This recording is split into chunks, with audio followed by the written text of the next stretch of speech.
And here we service mostly 320 aircraft, that is Airbus aircraft. And I have my general manager and executive director sitting here. For servicing or getting any spares to be put on the aircraft, it is to go to a lot of regulations. So unfortunately, I'm not able to tell the MSMEs, please supply these spares for the aircraft which can be installed.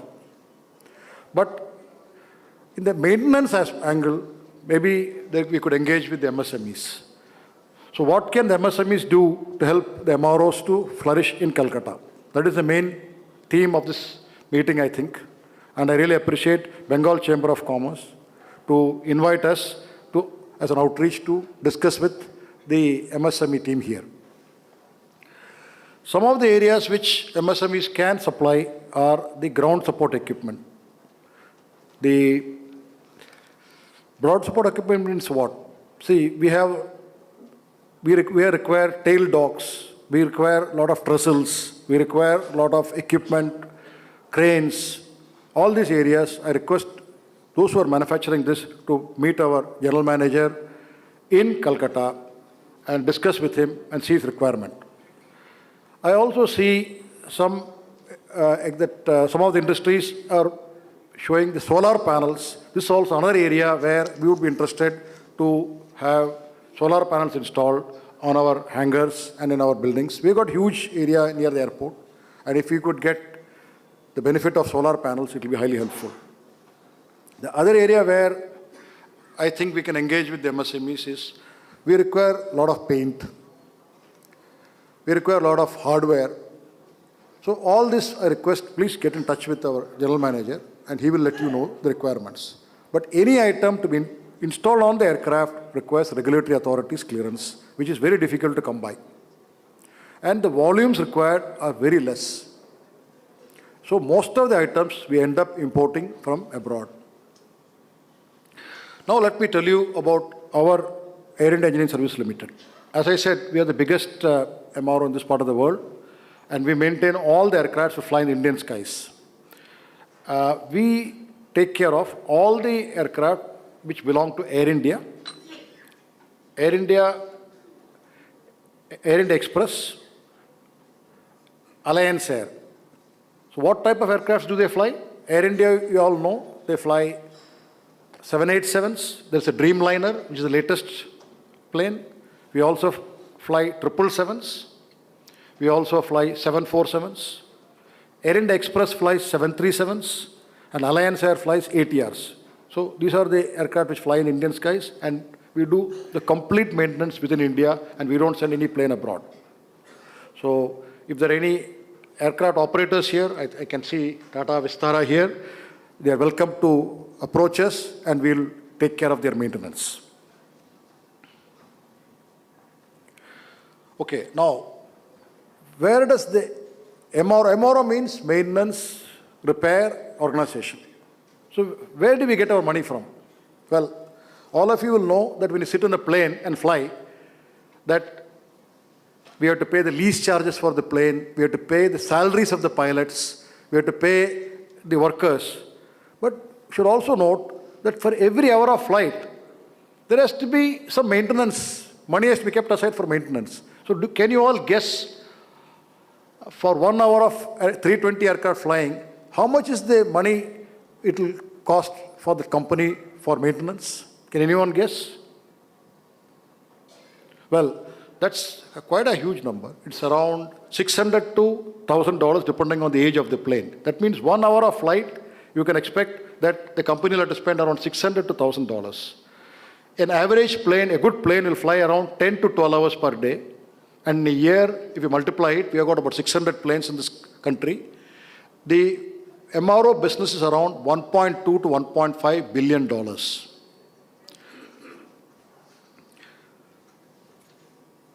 And the major number of planes flying in India are 320s, followed by 737. And the wide-body aircraft, as we call 787, 777, are quite small in number. Totally, we have around 650 to 700 planes. However, every day you can say at least 2 planes come into our country, and the average growth is about 12 to 15%. So MRO industry is very lucrative. We expect the number of aircraft will double by 5 years. As a maintenance repair organization, more the aircraft, more the business for us. Of course, as heading the MRO industry, I can tell you the main challenge we face is the taxation. Well, every aspect of our, of course, in India, every aspect of our life is taxed. Same way, MROs are also heavily taxed. Anything we do, we have to pay the GST, we have to pay the customs duty, we have to pay the TDS, everything is taxed. If you tell me something which is not taxed, does anybody know anything which is not taxed? Please do not tell the tax authorities. They'll immediately tax that. Well, the other challenges we face are, since none of the planes are manufactured in India, we are totally depending on the original equipment manufacturer like Boeing or Airbus or the various components which are made by Honeywell or the engine manufacturers like General Electric or CFM or Pratt & Whitney to give us all the support. Without the OEM support, we will not be able to do any maintenance. So what do these OEMs do? They restrict the number of MROs available in the world so that they can keep on getting more and more business. Of course, other major problem is the infrastructure. Since the planes fly in the airport, we should have major hangars near the airport. And you know, airport is very costly. Fortunately for Air India Engineering Services Limited, since we are we can say we are about 85 years old. Air India is 85 years old. And we have been, right from the beginning with Air India, we have, in all the airports, we have got a major hangar. So we can easily service the planes.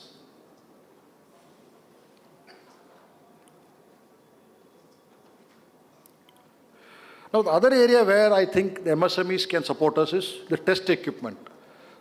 Practically every aspect of the aircraft has to be tested, whether it is an eddy current, X-ray, fluorescent penetrant, magnetic particle inspection. So practically every part of the aircraft is tested by one equipment or other. For example, eddy current, take the wheels. The wheels regularly undergo eddy current inspection. X-rays. Now, this area, if the MSMEs can outreach us and tell us what equipment they can give, what calibration they can do for our equipment, this will be highly helpful.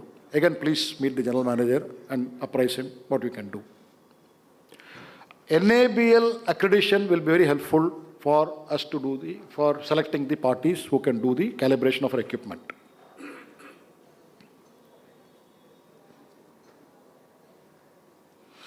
Okay, now since these planes all come from abroad and there is no leasing company in India, most of the planes flying in the Indian skies are leased.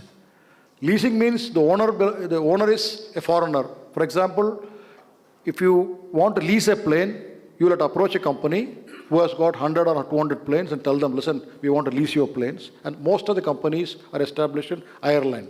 Ireland means it is in Europe. So they say, okay, we will lease the plane to you, but the planes have to be maintained under the regulation of EASA, European regulations, or American regulations is FAA. What about Indian DGCA regulations? Sir, Indian DGCA, we do agree is a premier regulator, but we want our planes maintained under EASA or FAA regulations. This is another big challenge. We have been maintaining the planes under DGCA regulations. Now we have to reorient ourselves, train ourselves to maintain the planes under EASA or FAA regulations. This is another major challenge we face. Plus, whenever we work on the planes in the airport, we have to pay as much as 13% royalty. In addition to all other taxes, the airport authority also wants a pound of flesh, and they say you pay 13%. It had gone up to 31% also, but somehow they said, okay, since you're going to close down, we will give you at 13%. So that's what I'm saying. Please do not mention any other activity. It will be immediately taxed. Now, the other countries like Malaysia and our neighboring countries, they've got a very liberal tax regime, practically no taxes. So all the MRO activities, all the major companies have established huge MRO bases in these countries. And they are competing with us. And they're able to quote very low rates because there are no taxes and get the business. So getting business in India is a major challenge.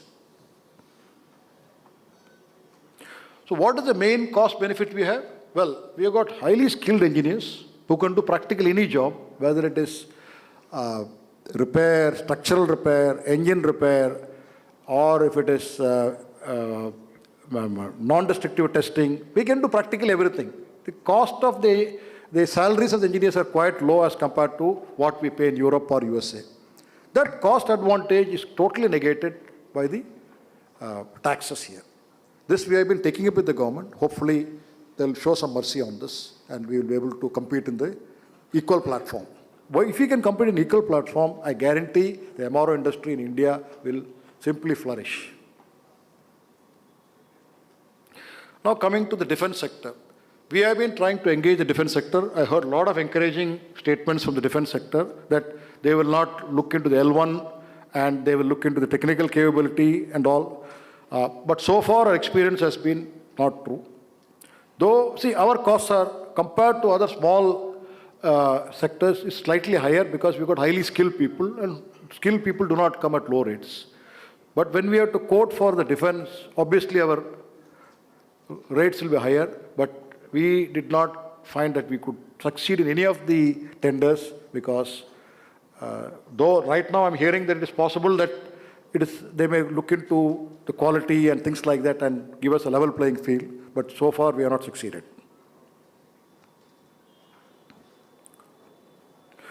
Anyway, we are carrying out, see 707 is one of very old plane, 56-year-old plane, but we are able to maintain that and keep it flying. It's a great credit to our engineers. We can also carry out modification of practically all the major electronic and avionics components in our aircraft. So the message to this forum would be MSMEs can pitch in by manufacturing trestles, cranes, high lifts, seat covers, calibration equipment, tooling and that. But unfortunately, I will not be able to encourage them to give me aircraft spares or components for that because it is highly regulated and it requires all the regulators' approvals.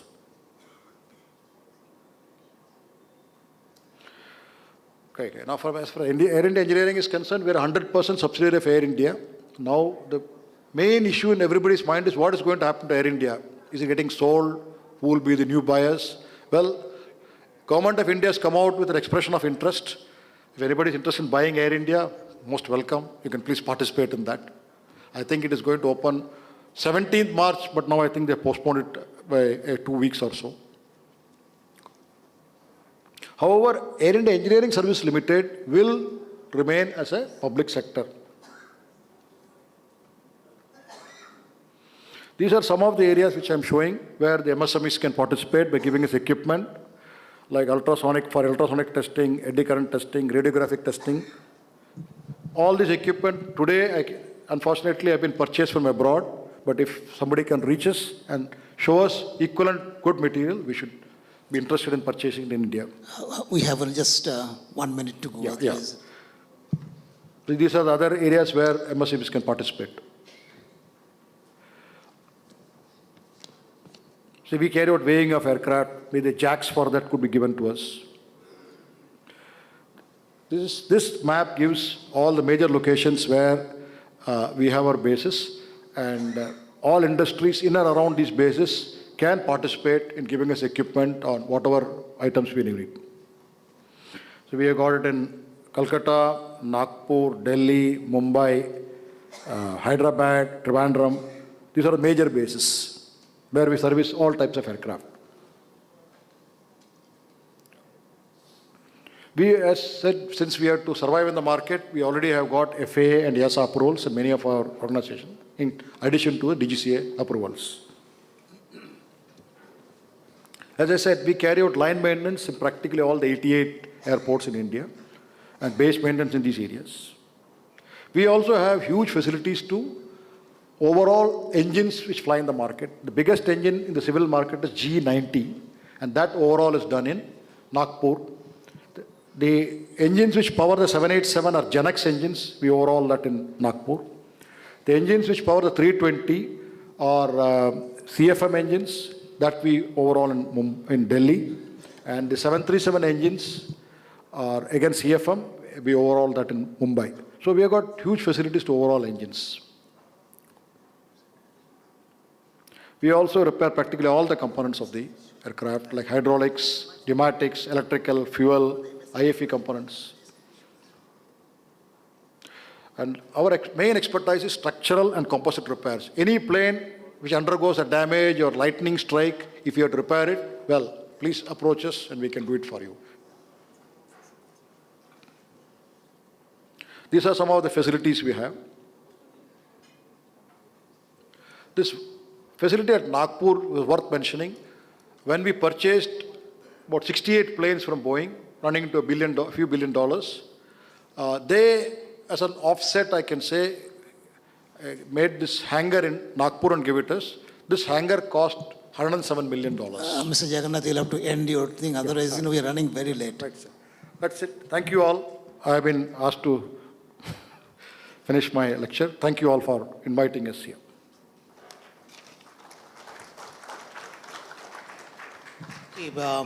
Thank you very much, Mr. Jagannath. We realize that there is very little that the MSMEs can contribute in the MRO activities of the civil aviation sector. Next panelist is now Mr. Dash from Vistara. I request him to just reflect on what sort of activities the MSMEs can take part in and keep it short. Thank you.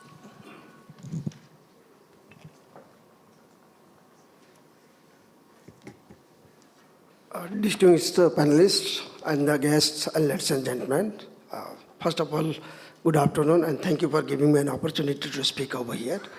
As a lot of things has been spoken already about the civil sector, defense sector, the complete aviation sector, including the MRO sector. So I'm not going to take much of your time, and I just want to wrap up a few of the things which perhaps worth giving deep into thought.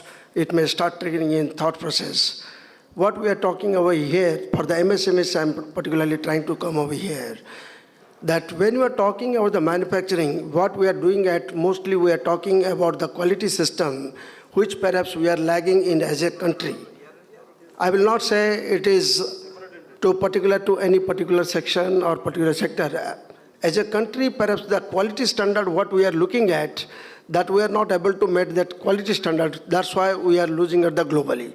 So when you are doing whatever the parts manufacture or anything you manufacture, if you can meet to that quality standard of the international, perhaps you will get a better opportunity. When we are talking about the certification issue based on the quality, then again there are two types of quality certifications you generally get into that. What is that? One is the original equipment manufacturer who will never like to give his pound of flesh to somebody else. But there is a regulator requirement which is not that stringent, where the regulator doesn't have any interest. So what is I'm trying to talk over here, suppose there is a bolt or there is a part we are manufacturing. If you go to the OEM will take a lot of time and a lot of process to get you approved. But if you go to the regulator